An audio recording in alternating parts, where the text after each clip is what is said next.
Hello students, आज की इस क्लास के अंदर हम पढ़ने जा रहे हैं रिडेम्पशन ऑफ प्रेफरेंस शेयर्स। तो देखिएगा, रिडेम्पशन ऑफ प्रेफरेंस शेयर में हमें क्या पढ़ना है ये आपने सबसे पहले देखना है। देखिएगा, रिडेम्पशन ऑफ प्रेफरेंस शेयर क्या होता है ये हम इस चैप्टर में पढ़ेंगे और साथ में उसके प्रैक्टिकल एस्पेक्ट्स को भी देखेंगे। तो redemption of preference shares,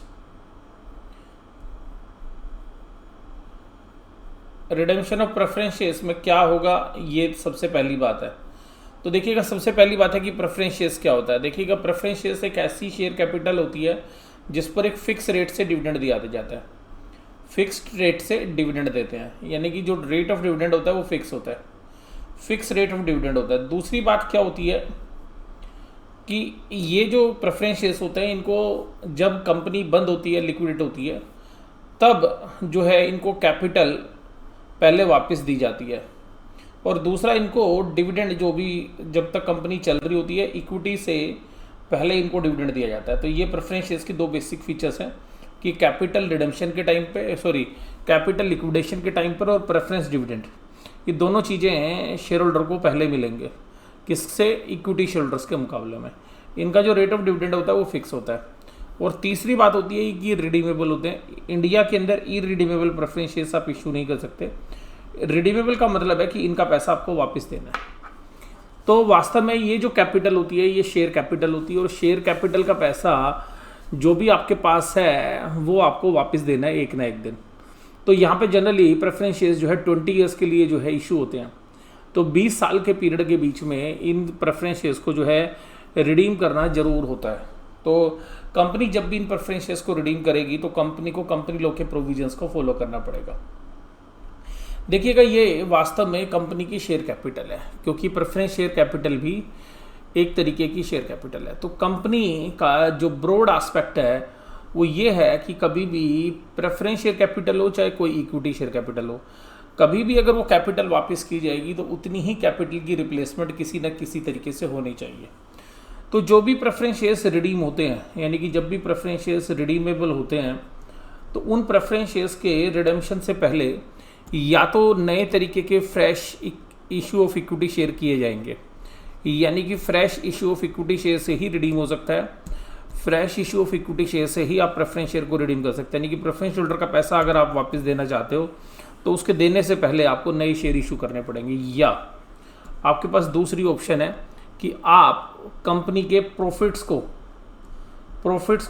debit करके, प्रॉफिट्स एंड लॉस अकाउंट को डेबिट करके, या जनरल रिजर्व को, यानी कि जिस पैसे से डिविडेंड बांटा जा सकता है उस पैसे को, जिसको हम डिविजिबल प्रॉफिट बोलते हैं, उसको ट्रांसफ़र करना पड़ेगा एक स्पेशल अकाउंट में, जिस अकाउंट का नाम है कैपिटल रिडेम्पशन रिजर्व अकाउंट।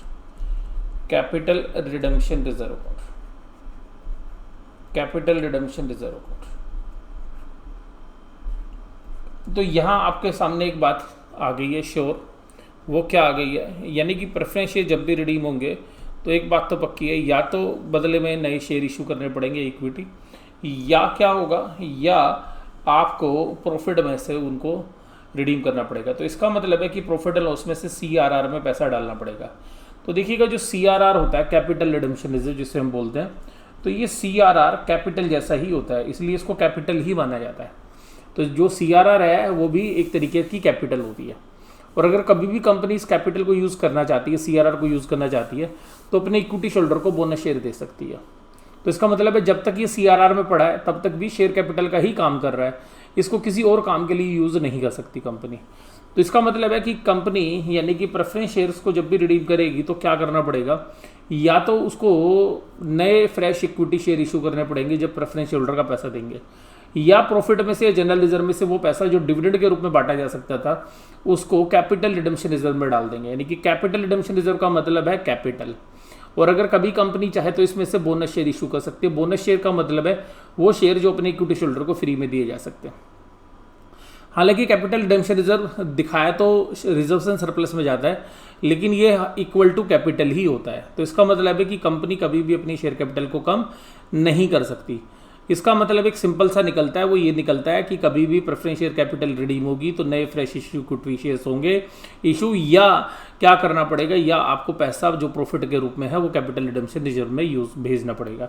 और आप चाहें तो इसके कम्बिनेशन को भी यूज़ कर सकते हैं, या इस दोनों के कम्बिनेशन को भी यूज़ कर सकते हैं। तो देखिएगा सीधी सी बात यहाँ पर, क्या इनके कम्बिनेशन को यूज़ करने का मतलब है कि थोड़ा सा आप इक्विटी शेयर इशू कर लो, थोड़ा सा प्रॉफिट को यूज़ कर लें, तो दोनों के कम्बिनेशन को भी जो है यूज़ किया जा सकता है। तो इसके बाद जब भी प्रेफरेंस शेयर रिडीम करते हैं तो उससे रिलेटेड कुछ चीज़ें होती हैं कि जो प्रेफरेंस शेयर्स हैं वो कब रिडीम कर सकते हैं। तो देखिएगा जब भी प्रेफरेंस शेयर आप रिडीम करेंगे तो preference share should be fully paid up. Preference shares हमेशा फुली पेड अप होना चाहिए। और जब भी आप प्रेफरेंस शेयर्स को रिडीम करेंगे तो आपके पास दो केस निकल कर आएंगे, यानी कि जब भी आप प्रेफरेंस शेयर्स को रिडीम करेंगे आपके पास दो केस निकल कर आएंगे। और वो दो केस कौन से हैं? वो दो केस हैं बड़े सिंपल, या तो आप उसको इक्विटी शेयर से इशू करेंगे, या इक्विटी शेयर इशू करोगे बदले में, या प्रॉफिट को CRR में भेजोगे। तो प्रेफरेंस शेयर्स जब भी रिडीम होंगे, जब भी प्रेफरेंस शेयर्स रिडीम होंगे तो क्या चीज़ें ध्यान रखनी पड़ेंगी? तो इसमें से दो कम्बिनेशन होंगे, एक या तो आउट ऑफ प्रॉफिट करोगे या आउट ऑफ कैपिटल। तो आउट ऑफ कैपिटल में तो नई कैपिटल इशू होती है, और अगर आउट ऑफ प्रॉफिट यूज़ करते हो तो क्या होगा कि पैसा प्रॉफिट या जनरल रिजर्व को, प्रॉफिट को या जनरल रिजर्व को ट्रांसफ़र करना पड़ेगा कहाँ पर? CRR अकाउंट में, यानी कि कैपिटल रिडम्पशन रिजर्व अकाउंट में। तो ये बात आपको पता होनी चाहिए। प्रेफरेंस शेयर्स हमेशा फुली पेडअप होनी चाहिए, यानी कि अगर प्रेफरेंस शेयर पार्टली पेडअप है तो उनको कभी भी आप रिडीम नहीं कर पाएंगे। तो देखिएगा इसी सिलसिले के अंदर मैं आपके साथ बात करता हूँ आपकी बुक के जो मटेरियल है उससे रिलेटेड क्वेश्चंस के बारे में। तो देखिएगा यहाँ पर कि जो भी क्वेश्चंस मैं आपके साथ डिस्कस कर रहा हूँ उन क्वेश्चंस के अंदर एक सबसे खास बात क्या है कि हम स्टडी मटेरियल को कवर कर रहे हैं। तो देखिएगा स्टडी मटेरियल के अंदर सेक्शन 55 है जो डील करती है कि जो रिडम्पशन होगी वो किस तरीके से होगी, यानी कि जब भी रिडम्पशन प्रेफरेंस शेयर करोगे आप तो क्या बातें ध्यान रखोगे। तो देखिएगा इससे संबंधित सबसे पहले है सेक्शन 55। जो सेक्शन 55 ऑफ कंपनीज एक्ट है वो ये कहती है कि जो भी कंडीशंस हैं वो फुलफिल करनी पड़ेंगी आपको रिडम्पशन ऑफ प्रेफरेंस शेयर्स से पहले। तो उसमें देखिएगा सबसे पहली बात क्या है कि उसने क्या शर्तें बताई हैं कि ये प्रेफरेंस शेयर्स जो है 20 साल से ज़्यादा के लिए इशू नहीं होंगे। तो इसका मतलब है इंडिया के अंदर इरिडीमेबल प्रेफरेंस शेयर्स आप इशू नहीं कर सकते। No shares can be redeemed except out of profit, या तो आउट ऑफ प्रॉफिट में से रिडीम करोगे company which would be otherwise to available for dividend, जो डिविडेंड बांटने के लिए यूज हो सकता था, या out of proceeds of fresh issue, या नए शेयर इशू करके of the shares made for the purpose of redemption. और ये जो इशू करोगे ये रिडम्पशन के पर्पज के लिए करोगे। रिडम्पशन तब तक नहीं कर सकते जब तक कि preference shares fully paid up ना हो। तो no shares can be redeemed unless they are fully paid up, तो उनको फुली पेड अप होना भी बहुत ही ज़्यादा जरूरी है। उसके बाद आती है कि जो कंपनी जो है अगर अपने प्रेफरेंस शेयर्स को रिडीम करती है एट ए प्रीमियम, तो प्रीमियम का पैसा जो है वो यूज़ किया जा सकता है out of the security premium account. यदि कंपनी जो है सेक्शन 133 के हिसाब से, यानी कि जो नए अकाउंटिंग स्टैंडर्ड है उसके हिसाब से अगर वो अकाउंट मेंटेन कर रही है तो सिक्योरिटी प्रीमियम को यूज़ कर सकते हैं। बाकी सभी केसेस के अंदर प्रॉफिट या जनरल रिजर्व को ही आपको यूज़ करना पड़ेगा। तो ये जो है पॉइंट नंबर C में मेंशन किया गया। उसके बाद D नंबर पॉइंट के अंदर अगर प्रेफरेंस शेयर्स रिडीम किए जा रहे हैं out of the divisible profit of the company, जो डिविडेंड डिस्ट्रीब्यूशन के लिए हो सकता है, तो वो जो पैसा है जितने रुपए की नॉमिनल वैल्यू है प्रेफरेंस शेयर्स की, नॉमिनल वैल्यू मतलब कि जो प्रीमियम हटा के है, यानी कि 2 लाख के प्रेफरेंस शेयर्स रिडीम हो रहे हैं 10% के प्रीमियम पे, तो पैसा तो चाहिए 220, लेकिन आपको 220 का CRR नहीं बनाना। आपकी प्रेफरेंस शेयर कैपिटल है 2 लाख जिसको आप 10% पे रिडीम कर रहे हैं, 10% प्रीमियम पे रिडीम कर रहे हैं, तो 2,20,000 रुपये आपको पैसा चाहिए, लेकिन CRR में डालने के लिए केवल 2 लाख रुपये चाहिए। Where any such shares are propose to be redeemed out of the profits of the company, there shall out be the profit which would be have been available for dividend, जो dividend बांटने के लिए use था, will be transfer to the reserve account which is called capital redemption reserve account. क्या नाम कहलाता है उसका? Capital redemption, which is equal to the nominal value of the preference shares redeemed.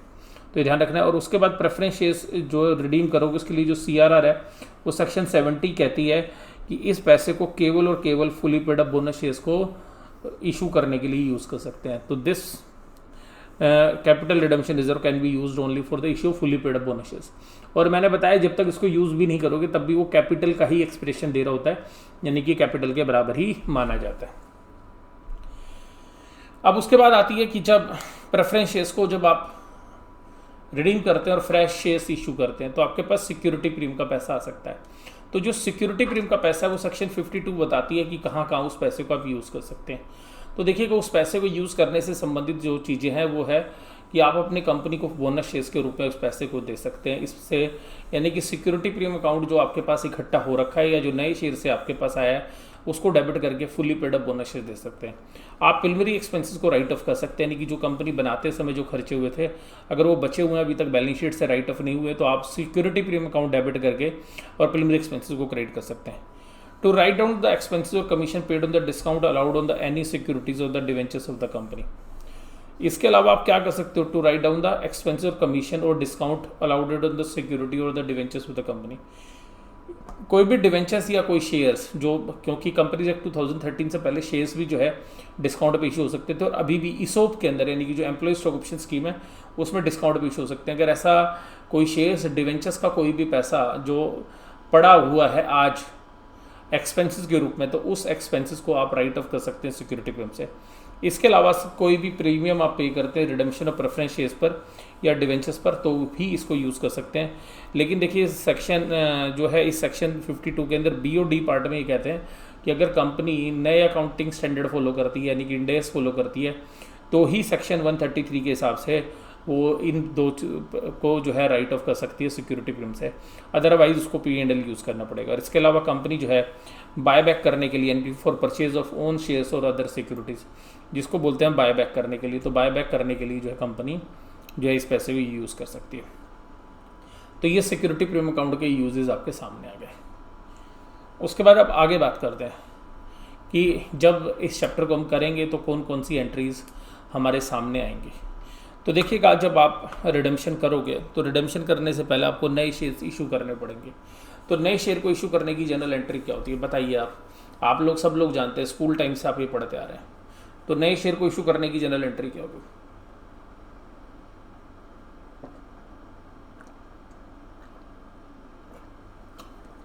बताइए क्या एंट्री होगी? कि सर बड़ा सिंपल है, नए शेयर को इशू करने की एंट्री होती है bank account debit to share capital. अगर पार पे इशू किए गए तो आप चाहें तो फिर वैसे भी कर सकते bank to share application to share capital, उस तरीके से भी डाल सकते थे। और अगर प्रीमियम पे इशू किए जाएंगे तो क्या होगा, तो bank account debit to share capital और टू सिक्योरिटी प्रीमियम अकाउंट, तो इस तरीके से एंट्री हो जाएगी। जब प्रेफरेंस शेयर रिडीम होते हैं तो देखिएगा क्या एंट्रीज होती हैं, आप ध्यान से समझिएगा, मैं आपको ओरली बता रहा हूँ। ये डिवेंचर्स में भी कुछ इसी तरीके की थी। प्रेफरेंस शेयर कैपिटल अकाउंट को आप डेबिट करेंगे और प्रेफरेंस शेयर को क्रेडिट कर देंगे। तो पहली एंट्री आप ड्यू करने की करेंगे कि preference shares due for redemption, तो preference share capital account debit to preference shares account. तो देखिएगा तीसरे नंबर वाली एंट्री है redeemable preference share capital account debit to preference shares account. और अगर प्रेफरेंस शेयर प्रीमियम पे रिडीम होने हैं तो एक एंट्री और होगी, फिर होगा redeemable preference share capital account debit और साथ में एक और एंट्री होगी premium on redemption of preference shares account debit. तो दो चीज़ें आप पे कर रहे हैं टू प्रेफरेंस होल्डर्स। और जब इनको रिडीम करेंगे तो ये जो प्रेफरेंस होल्डर का पैसा है चाहे वो इस केस में हो चाहे इस केस में, तो उसकी एक एंट्री होगी preference holders account debit to bank. लेकिन अगर आपने जो है प्रेफरेंस शेयर्स प्रीमियम पे रिडीम किए हैं तो ये जो premium on redemption of preference share का जो एक्सपेंसेस जो यहाँ पे आपको नज़र आ रहा है ये रहा, तो इसको जो है आप क्या करेंगे, इसको राइट ऑफ करेंगे। तो राइट ऑफ इसको सिक्योरिटी प्रीमियम से भी कर सकते हैं और अगर सिक्योरिटी प्रीमियम नहीं है तो P&L से कर सकते हैं। और अगर सिक्योरिटी प्रीमियम आप यूज़ नहीं करेंगे उस केस के अंदर जब आप जो है नए अकाउंटिंग स्टैंडर्ड को फॉलो नहीं कर रहे हैं तब। तो इसका मतलब क्या हुआ, इसका मतलब ये हुआ बड़ा सिंपल सा कि आप जो है यहाँ पर जो है P&L को ही यूज़ करेंगे क्योंकि आपको नहीं पता कि कंपनी यूज़ कर रही है या नहीं कर रही है। और अदरवाइज़ आप नोट लिख के भी आ सकते हैं कि जी हाँ कंपनी नई अकाउंटिंग स्टैंडर्ड फॉलो कर रही है इसलिए हमने सिक्योरिटी प्रीमियम जो है उसको यूज़ करके राइट ऑफ किया है। तो मैं उम्मीद करता हूँ कि आपको समझ में आ गया होगा। अब देखिएगा इलस्ट्रेशन नंबर 1। अब इलस्ट्रेशन नंबर 1 क्या कह रही है, अब देखिए इलस्ट्रेशन 1 कहते हैं Hindujas limited 5008% redeemable preference shares of 100 each. तो 5000 इंटू 100 तो इसका मतलब हो गया 5 लाख रुपए, और 5 लाख रुपए के कंपनी प्रेफरेंस शेयर रिडीम कर रही है एट पार, और उसके बदले में नंबर ऑफ शेयर इशू कर रही है 10 रुपये वाले। तो इसका मतलब 5 लाख के प्रेफरेंस शेयर इशू हो रहे हैं, सॉरी प्रेफरेंस शेयर रिडीम हो रहे हैं, और 5 लाख के नए इक्विटी शेयर। तो देखिए कंपनी ने सबसे पहले 5 लाख के नए इक्विटी शेयर इशू किए, bank account debit to equity share capital account. उसका प्रेफरेंस शेयर रिडीम करेंगे तो 2 एंट्री होगी, तो preference share capital account debit 5 lakh to preference share holders account, और अगली एंट्री क्या हो जाएगी, प्रेफरेंस होल्डर को पैसा दोगे आप तो preference holders account debit to bank. तो जैसे डिवेंचर में करते थे debenture to debenture holder, debenture holder to bank, यहाँ पे क्या होगी, preference share capital account debit to preference holders and preference holders account debit to bank. और बदले में आपने क्या करना है, उतने रुपए के आपने इक्विटी शेयर इशू कर लिए हैं, तो यहाँ पर कोई दिक्कत नहीं है। ध्यान रखिएगा अगर ये रिडेम्पशन जो है अगर प्रीमियम पे भी होती, अगर मान लीजिए 5 लाख के प्रेफरेंस शेयर्स जो है 5 लाख के प्रेफरेंस शेयर्स 10% प्रीमियम पे रिडीम होते हैं, शेयर्स तब भी 5 लाख के ही इशू होते हैं, ये ध्यान रखना है आपने। ये नहीं है कि 50,000 प्रीमियम दे रहे तो आपको एक्स्ट्रा करना है, नहीं, आपको 5 लाख के ही प्रेफरेंस शेयर्स जो है रिडीम करने के बराबर ही जो है आपने नई शेयर इशू करना है। अब देखिएगा यहाँ पे सी हेड 10,000 10% प्रेफरेंस शेयर ऑफ 100 ईच, तो इसका मतलब कितने के, 10 लाख रुपए के। और कंपनी जो है the fully paid up, the company decide to redeem these preference share at par, तो पार पे रिडीम कर रही है और इक्विटी शेयर इशू कर रही है 10 रुपये एट ए प्रीमियम ऑफ 2। तो आप ध्यान रखिएगा आपको 10 लाख की शेयर कैपिटल चाहिए, तो ये नहीं है कि अगर प्रीमियम मिला के और सिक्योरिटी प्रीमियम और शेयर कैपिटल मिलाकर 10 लाख होना चाहिए, नहीं, जितने रुपए की प्रेफरेंस शेयर कैपिटल रिडीम हो रही है उतने ही नए इक्विटी शेयर कैपिटल का अकाउंट 10 लाख रुपए होना चाहिए, ना कि बैंक का अकाउंट 10 लाख होना चाहिए। ध्यान रखिएगा अगर शेयर नए शेयर प्रीमियम पे इशू हो रहे हैं तो ध्यान रखिएगा आपको फेस वैल्यू 10 लाख चाहिए, क्योंकि 10 लाख के प्रेफरेंस शेयर रिडीम हो रहे हैं, तो 10 लाख फेस वैल्यू चाहिए आपको, ना कि कुल टोटल मिला के 10 लाख चाहिए। तो ध्यान रखिएगा, तो यहाँ पर आपको 10 रुपये का शेयर है तो आपको पूरे 10 लाख की शेयर कैपिटल इशू करनी पड़ेगी, और वो 2 रुपये के प्रीमियम पे, तो 2 लाख रुपए आ गए टू 12 लाख।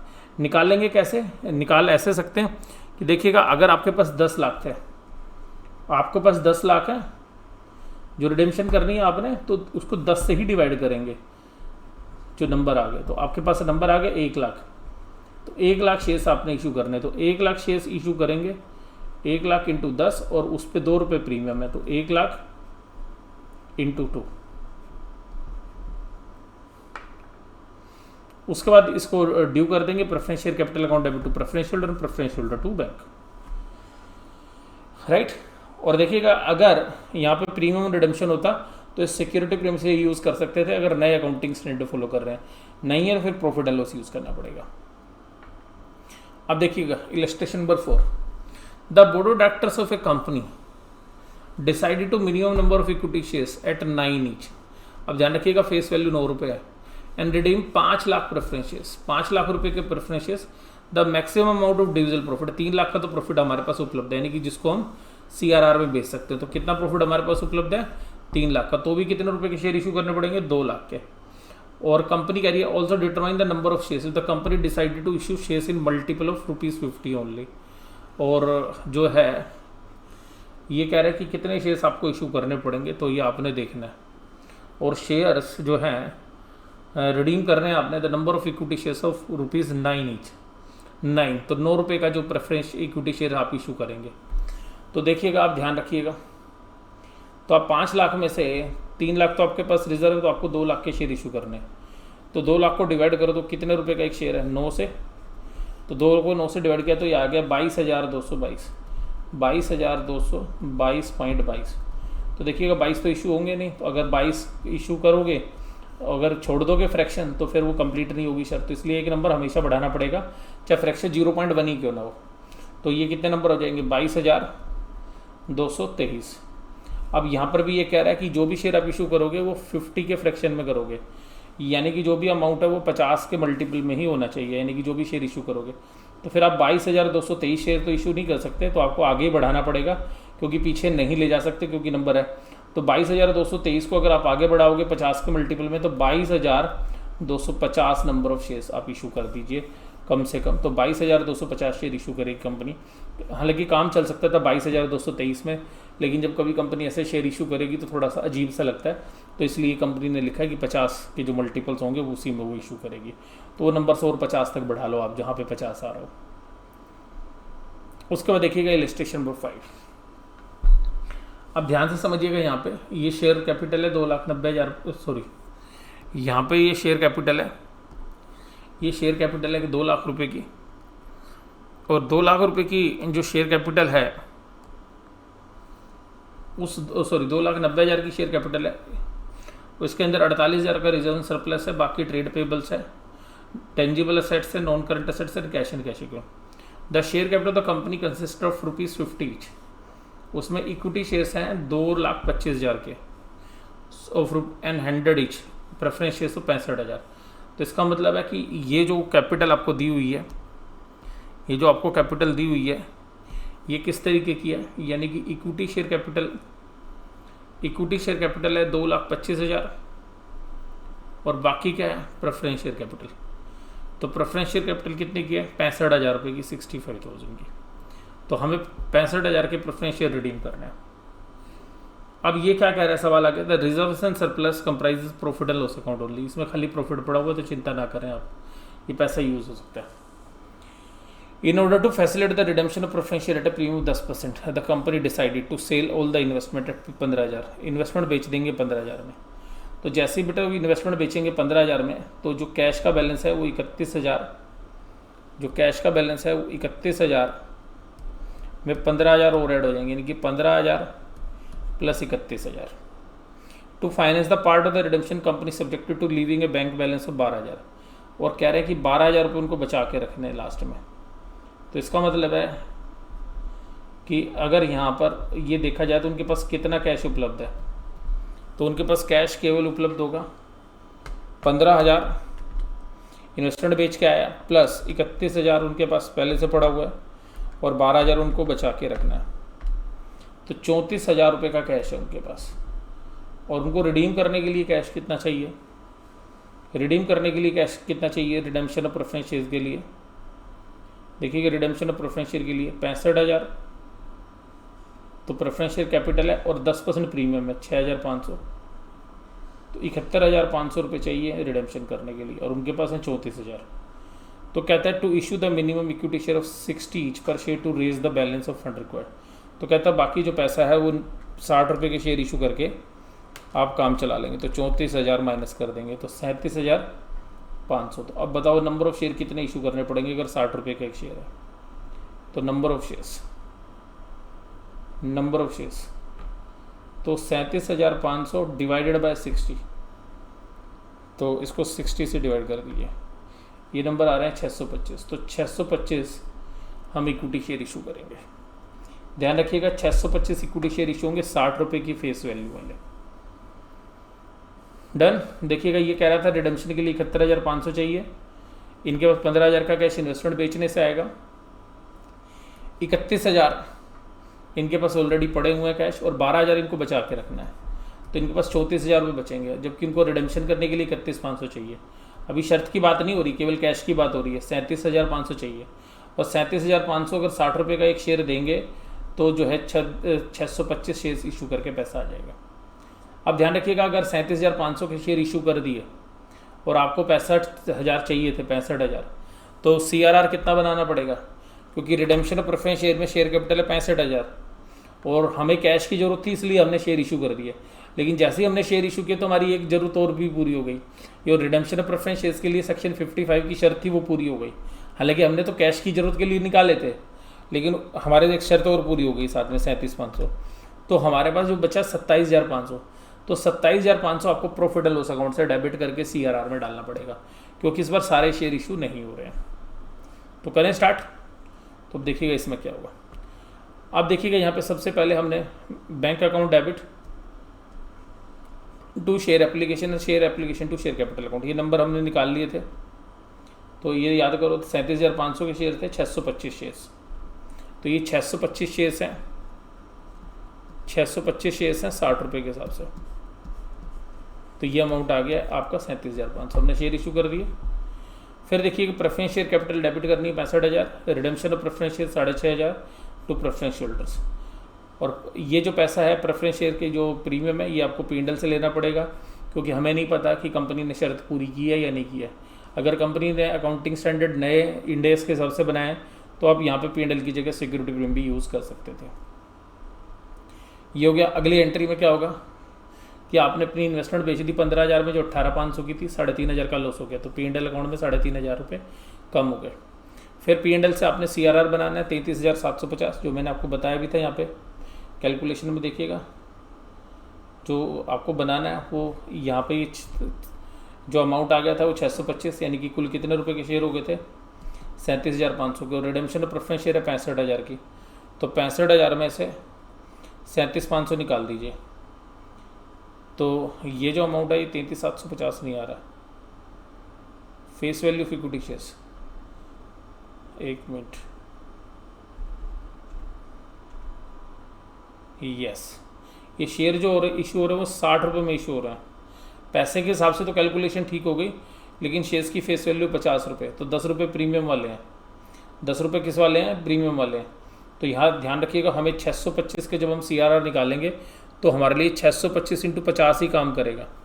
तो 625 × 50 तो हमारे लिए जो काम करेगा वो 31,250 ही काम करेगा, क्योंकि फेस वैल्यू ही CRR के बराबर मानी जाती है 31,250, और हमें चाहिए कितने थे? 65,000 रुपये रिडम्पशन की बात। तो हमारी शर्त केवल 31,250 की पूरी हो रही है, क्योंकि जो हम 60 रुपये में शेयर इशू कर रहे हैं वो प्रीमियम के ऊपर इशू हो रहे हैं।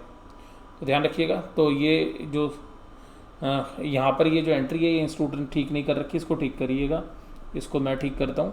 तो इक्विटी शेयर कैपिटल में जाएगा 625 × 50, इंस्टीट्यूट की बुक में ठीक कर लीजिएगा एंट्री, 625 × 50 31,250, 31,250। और यहाँ पे एक एंट्री और होएगी सिक्योरिटी प्रीमियम अकाउंट, 625 × 10, क्योंकि कंपनी के शेयर्स की फेस वैल्यू है 50 रुपये, 625 × 10, तो जो 10 रुपये एक्स्ट्रा हैं वो सिक्योरिटी प्रीमियम के। तो जब हम शर्त निकालेंगे तो हमारे को CRR कितना बनाना पड़ेगा? 65,000 माइनस जो फेस वैल्यू इशू हुई, यानी कि 31,250। तो 65,000 माइनस 31,250। तो इंस्टीट्यूट की बुक में वो सॉल्यूशन गलत है एक जगह, वो ठीक कर दिया, उस एंट्री को ठीक कर लीजिएगा 33,750। तो 33,750 का CRR बनेगा, यानी कि profit and loss account debit to capital redemption reserve account. और जब सारी शर्तें पूरी हो जाएंगी तो preference holder account debit to bank.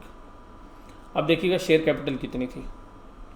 Share capital में हमने नई शेयर कैपिटल जो ऐड की है उसको ऐड कर दीजिएगा। रिजर्व्स एंड सरप्लस में प्रॉफिट एंड लॉस था हमारा 48,000 रुपये का। 48,000 में हमारा को नुकसान हुआ 3,500 का। हमने CRR बनाया 33,750 का। हमारे पास सिक्योरिटी प्रीमियम आया 6,250 का, वो ऐड कर दीजिए। तो टोटल वैल्यू आएगी 48,000 माइनस 3,500 माइनस 33,750 और प्लस 6,250, तो ये वैल्यू आ गई 17,000। इसके अलावा हमने CRR बनाया। CRR हमने कितना बनाया? 33,750, 33,750। तो ये टोटल वैल्यू आएगी 17,000 प्लस 33,750, तो ये वैल्यू आ रही है 50,750। राइट, 48,000 था, 48,000 था रिजर्व सरप्लस। उसमें से हमने जो है इन्वेस्टमेंट बेची, इन्वेस्टमेंट बेच के हमें 3,500 का नुकसान हुआ। और ध्यान रखिएगा इंस्टीट्यूट ने ये एंट्री गलत कर रखी, तो इसका असर भी गलत कर रखा होगा। तो सिक्योरिटी प्रीमियम जो वहीं पे जाएगा रिजर्व सरप्लस में, ये हो गया 50,750। इसके अलावा प्रीमियम और रिडेम्पशन और प्रेफरेंस शेयर में लॉस हुआ था, वो कितना था? प्रीमियम और रिडेम्पशन में 6,500। तो 50,750 में से 6,500 का प्रीमियम और रिडेम्पशन का लॉस है, ध्यान रखिएगा। तो माइनस 6,500, तो ये वैल्यू आएगी 44,250, 44,250। ध्यान रखिएगा ये आएगी 44,250, ये ठीक कर लीजिएगा इंस्टीट्यूट की बुक में। और इसी तरीके से जो कैपिटल होगी वो 2,62,500 में से 6,250 निकाल दो, तो ये जो शेयर कैपिटल आएगी ये आएगी 2,56,250। तो इंस्टीट्यूट ने जो एंट्री गलत कर रखी है उसकी वजह से उसकी बैलेंस शीट भी गलत हो रही है। और बाकी क्रेडिटर सेम रहेंगे, टेंजिबल एसेट सेम रहेगी, कैश का बैंक बैलेंस बता ही दिया था 12,000 है। ये सवाल कर लीजिएगा, ये इंपॉर्टेंट क्वेश्चन है, बहुत सालों से जो है इंस्टीट्यूट की बुक के अंदर है।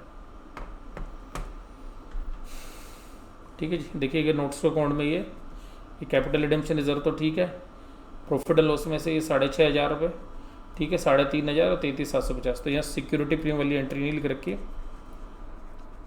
तो सिक्योरिटी प्रीमियम वाली 6,500 की एंट्री आएगी यहाँ पे।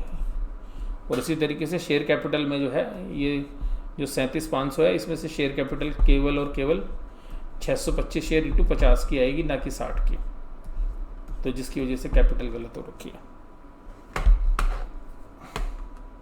तो 625 इंटू 50 31,250 प्लस 2,25,000, ये आएगी 2,56,250 जो मैंने आपको निकाल के दी थी। इसको ठीक कर लीजिएगा और इसमें 6,500 ऐड हो जाएंगे ये, तो ये आ जाएगा 44,500। बैंक बैलेंस दे रखा था, ये कैलकुलेशन मैंने आपको कर रखी है। तो जैसे 625 नंबर शेयर ठीक निकाल रखे, लेकिन 625 में 50 कैपिटल के थे और 10 प्रीमियम के थे, क्योंकि शेयर की जो नए शेयर्स हैं वो भी सेम फेस वैल्यू वाले होंगे, क्योंकि जो पुराने शेयर्स हैं उनकी फेस वैल्यू कितनी है 50 रुपये, क्योंकि कंपनी के शेयर ही 50 वाले, तो 60 वाले कहाँ से इशू कर दोगे। ठीक है जी। अब अगला सवाल देखिएगा, इलस्ट्रेशन नंबर 6। आप देखिएगा, the following are the extract from the balance sheet of the company ABC। Share capital है 40,000 शेयर्स हैं 10 रुपये वाले, तो 40,000 शेयर है 10 रुपये वाले, तो कुल कितने की शेयर कैपिटल हो गई 4 लाख की, पहला पार्ट। फिर 1,000 10% प्रेफरेंस शेयर्स हैं, तो प्रेफरेंस शेयर कैपिटल कितनी होगी 1 लाख। रिजर्व सरप्लस में कैपिटल रिजर्व 50,000, इसका कोई कुछ नहीं कर सकता, छोड़ दीजिए इसको। सिक्योरिटी प्रीमियम का भी कुछ नहीं हो सकता। जनरल रिजर्व 75,000 और प्रॉफिट एंड लॉस 35,000, तो हमारे काम का है 75 प्लस 35, 1,10,000 हमारे काम का है, जिसको हम CRR में बेच सकते हैं। The board of director to decide to redeem the preference share by utilisation of reserve, तो हमें 1,10,000 यूज़ करना पड़ेगा। अब प्रेफरेंस शेयर है हमारे 1 लाख रुपए के, और रिडीम किस पे करने, पार पे, प्रीम पे कुछ नहीं बोला तो पार पे होंगे। तो बताइए हमारे को क्या करना है। पहली एंट्री करेंगे preference share capital account debit to preference holders account. अब हमें 1 लाख के नए शेयर इश्यू तो कर नहीं रहे इस बार, तो हम क्या करेंगे, प्रॉफिट एंड लॉस को या जनरल रिजर्व को जो है डेबिट करके CRR में डालेंगे। तो ध्यान रखिएगा, ये नंबर एंट्री जो 1 नंबर की एंट्री है, इसके बाद ये 2 नंबर पे ये होगी, ना कि पेमेंट करने वाली, ध्यान रखिएगा। तो जनरल रिजर्व को डेबिट करेंगे 75,000 रुपये, जनरल रिजर्व पड़ा हुआ है 35,000 में से 25,000 हमने P&L से ले लिया to capital redemption reserve account. तो हमारी शर्त पूरी हो गई, क्योंकि रिडेम्पशन किससे हो रहा है, आउट ऑफ प्रॉफिट। और जैसे ही शर्त पूरी होगी हम प्रेफरेंस होल्डर का पैसा दे देंगे, preference holders account debit to bank. तो ये आज की जो बेसिक क्लास थी इस प्रेफरेंस शेयर्स के अंदर, ये मैंने आपके साथ डिस्कस की। अब ध्यान रखिएगा, नेक्स्ट क्लास के अंदर हम जो है बात करेंगे प्रेफरेंस शेयर्स के ही कुछ और क्वेश्चंस की, जो हमारी इंस्टीट्यूट की बुक के अलावा जो मेरी खुद की बुक के अंदर है वो, और कुछ बोनस शेयर से रिलेटेड क्वेश्चंस की। तो अगली क्लास के अंदर ख़त्म हो जाएगा। तो थियोरेटिकल भी जो है इसका कर लीजिएगा आप, और उसको पूरा एक बार गो थ्रू हो जाइएगा बुक से, और कल की क्लास के अंदर जो है मैं इस चैप्टर को कंप्लीट कर दूंगा। तो जो मेरी बुक के अंदर जिससे जो जो क्वेश्चन आपसे हो जाएं तो उनको आप कंप्लीट कर लीजिएगा। वीडियो यहीं पे समाप्त कर रहा हूँ। वीडियो देखने के लिए धन्यवाद। Thank you very much.